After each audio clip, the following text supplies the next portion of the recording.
Not a cage, not a courtroom, not a contract of control, but a covenant, an altar, a holy fire, where two hearts burn not to consume each other, but to be refined together.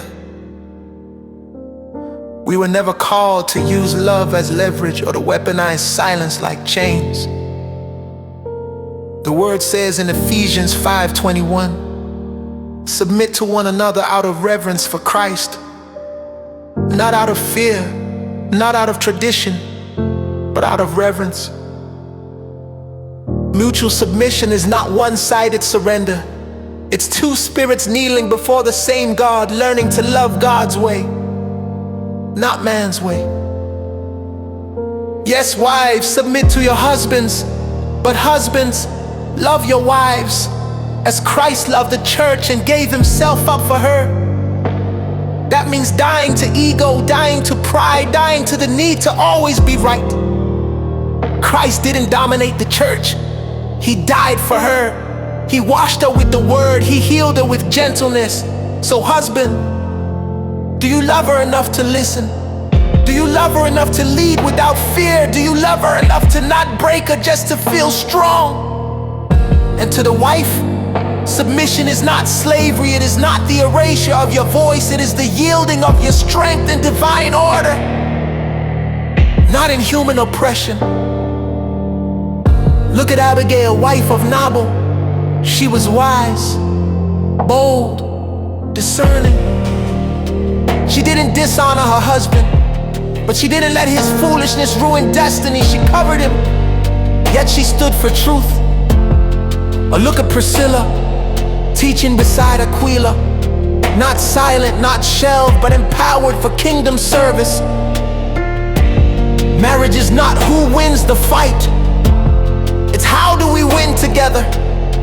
It's not my way or your way, it's God's way. Because when we use scripture as a stick instead of a staff, we wound the very soul we vow to protect.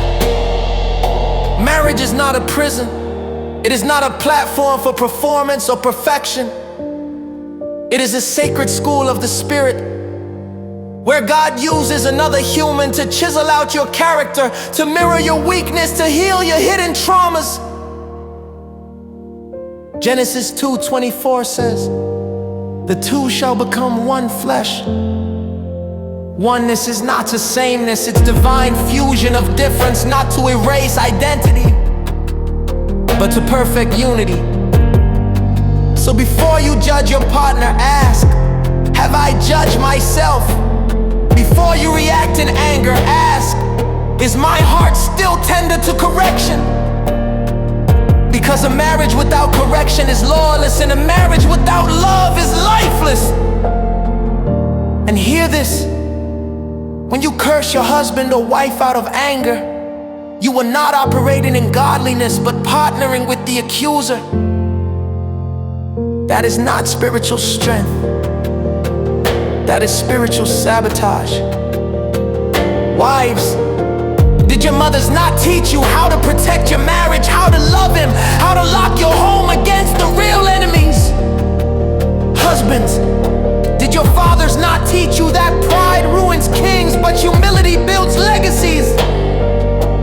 The enemy is not your partner. Be careful of your tomorrow. Be careful of your selfish ego. Be careful of your silent pride, because your children are watching. Chinua Achebe said, when the center cannot hold, things fall apart.